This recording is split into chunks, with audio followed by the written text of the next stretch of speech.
សួស្តីបងប្អូនទាំងអស់គ្នាថ្ងៃនេះខ្ញុំមកប្រាប់បងប្អូនពីរបៀបដាក់ password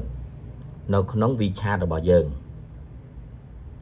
សម្រាប់បងប្អូនថ្មីដែលតើបានជួយ Subscribe សូមជួយ Subscribe នៅបារូបកណ្ដឹងម្នាក់មួយផងពេលដែលខ្ញុំ upload ចូលទៅបងប្អូនបានឃើញមុនគេហើយក្នុងការដាក់ password ហ្នឹងវាងាយសម្រាប់ពេលដែលបងប្អូនភ្លេច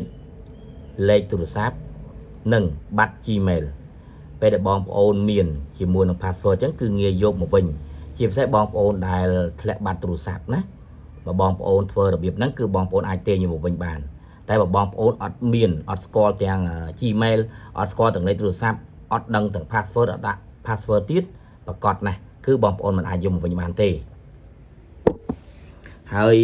ថ្ងៃនេះខ្ញុំមកប្រាប់បងប្អូនដាក់ password ហ្នឹងពេលដែលបងប្អូន login ចូលទៅបងប្អូនប្រកាសជាអាចយកមកវិញបានហើយ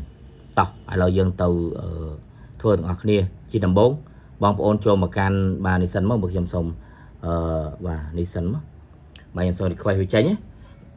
បាទស្អកកបងប្អូនណាបាទអញ្ចឹងខ្ញុំចូលមកក្នុង WeChat របស់ខ្ញុំ WeChat របស់ខ្ញុំទៅតែបង្កើតទេបងប្អូនណាមាន friend តែ2នាក់ខ្ញុំមួយហើយនឹងអ្នកស្គាល់គ្នាមួយបងប្អូនចុចចូលកន្លែងខ្ញុំនេះមកនេះគឺជា WeChat របស់ខ្ញុំរួចហើយ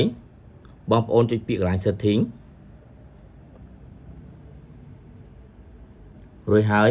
បងប្អូនចុចចូលកន្លែងនេះកន្លែង account security បាទយើងចុចកន្លែងហ្នឹងមក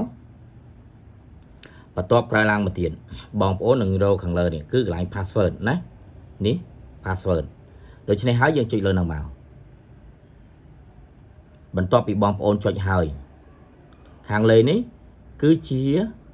ហៅថាលេខរបស់ WeChat របស់យើងដូច្នេះហើយខាងលើនេះ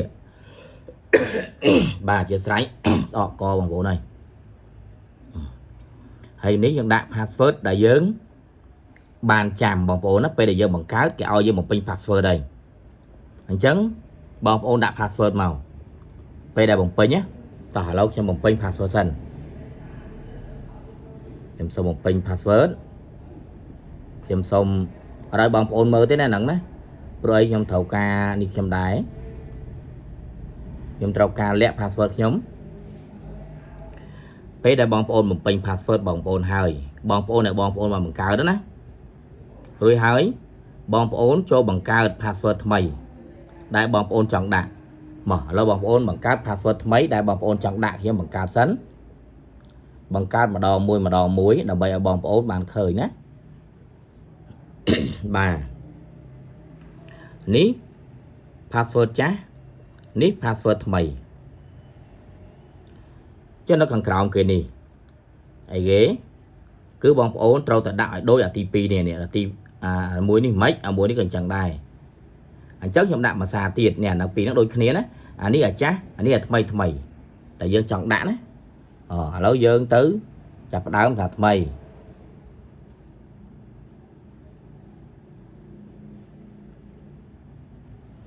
បាទឥឡូវខ្ញុំបានដាក់ហើយឃើញទេដាក់ហើយអស់ហើយចេះខ្ញុំថយខ្ញុំជិះនេះសិនអត់មានអីទេឃើញទេពេលខ្លះបងប្អូនត្រូវដាក់ password ជាមួយនឹងអក្សរណាជាមួយនឹងលេខគឺថាអក្សរធំពីមុខអក្សរតូចពីក្រោយហើយនឹងលេខណាហើយសញ្ញាឧទានសញ្ញាសួរបងប្អូនដាក់ទៅណាបាទបន្ទាប់មកហើយបងប្អូនចុចពាក្យដានបើសិនបងប្អូនបំពេញត្រូវគេឲ្យយកតែបើបងប្អូនបំពេញមិនត្រូវទេគឺគេមិនឲ្យយកទេបាទយើងចុចមកបាទ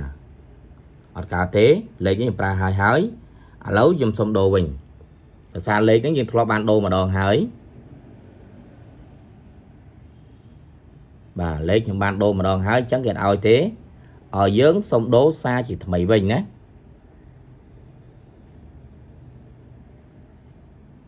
បើយើងធ្លាប់ដូរហើយបងប្អូនដឹងចឹងហើយ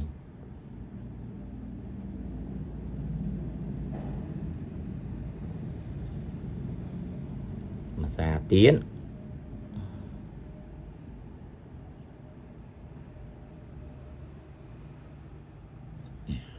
បាទហើយឥឡូវខ្ញុំទៅភាសាទៀតអូខេលេខហ្នឹងក៏ហើយទៀតជុំរដូវដោយសារខ្ញុំដាក់លេខជាន់គ្នាបងប្អូនណាបាទ anh chắc trong sông đi mà xa tiến